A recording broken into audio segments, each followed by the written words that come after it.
무슨 법을 어기는 겁니까? 넌 내 명령을 어기고 있는 거고.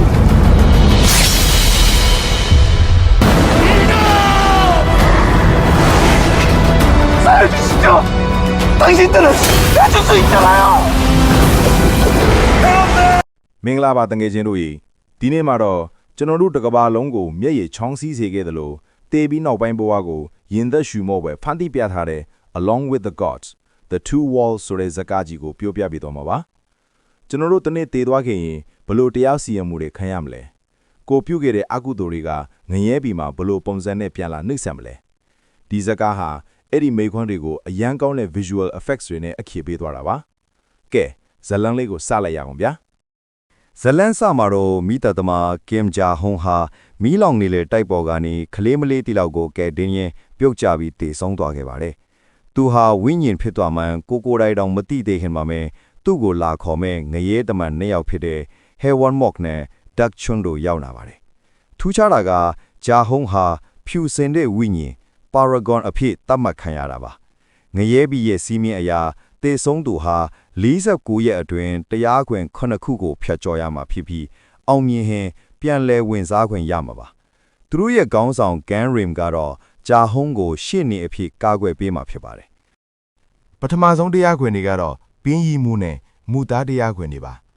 ဂျာဟုံးဟာလူဘဝတုန်းကပိုက်ဆံရဖို့အတွက်ပင်းရက်မရှိအလုပ်လုပ်ခဲ့သူမို့ပင်းရီမှုတရားခွင်မှာအလွယ်တကူကြော်ခစ်နိုင်ခဲ့ပေမယ့်မူသားတရားခွင်မှာတော့သူဟာတေဆုံးသွားတဲ့လုတ်ဖော်ကောင်းဖက်ရဲ့သမီးလေးစီကိုဖခင်ထစ်သူအသက်ရှင်နေသေးတဲ့အောင်ဟန်ဆောင်ပြီးစာရီအချင်းချင်းရေးပေးခဲ့တာပေါ်သွားပါတယ်။ဒါပေမဲ့ဂန်းရင်ကဒါဟာကလေးမလေးစိတ်ဓာတ်မကျအောင်ကူညီခဲ့တာဖြစ်ကြောင်းပါးနတ်စွာခြေပပေးခဲ့လို့ဂျာဟုံးဟာပွတ်တန်ကလွတ်ခဲ့ပါတယ်။ဒီနေရာမှာဇက်ကားကပြချင်တာကအပြစ်တစ်ခုမှာစေတနာဘလောက်အရေးကြီးလဲဆိုတာပါပဲ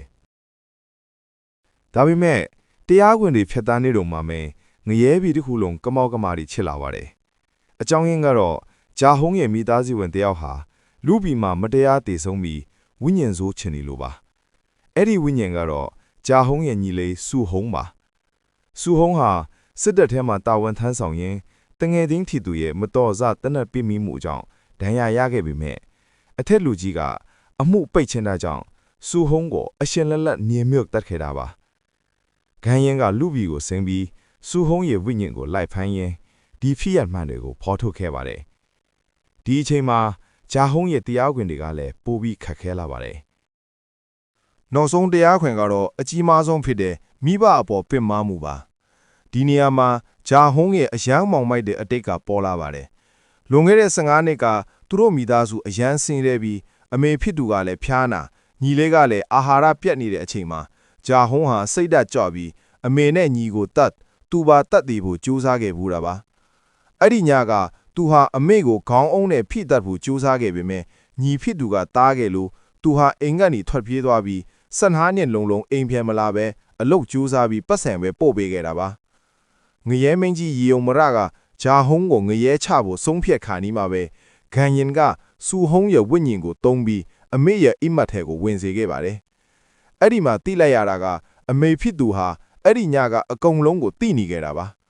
ဒါပေမဲ့မိသားစုရဲ့အခြေအနေကိုတနာလုံးလို့ဘာမှမသိသလိုဟန်ဆောင်ပြီးခွင့်လွတ်ခဲ့တာပါမိခင်ရဲ့မေတ္တာဟာဘယ်အကိထက်မဆိုပိုကြီးမားတယ်ဆိုတာကိုသိလိုက်ရတဲ့အချိန်မှာငရဲမင်းကြီးကိုယ်တိုင်မျက်ရည်ဝယ်ပြီးဂျာဟုံးကိုလွတ်ပေးလိုက်ပါတော့တယ်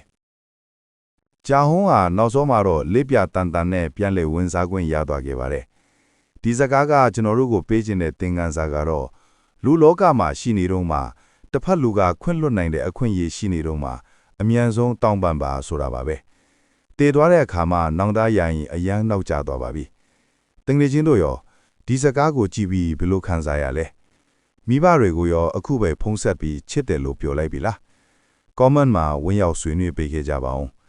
အခုလိုစိတ်ဝင်စားစရာ movie recap တွေကိုအမြဲကြည့်ချင်ရင်တော့ကျွန်တော်ရဲ့ channel ကို like နဲ့ subscribe လုပ်ထားဖို့မမေ့နဲ့အောင်နော်နောက်ထပ်စကားမှာပြန်တွေ့ကြမယ်အားလုံးကိုကျေးဇူးတင်ပါတယ်ဗျာ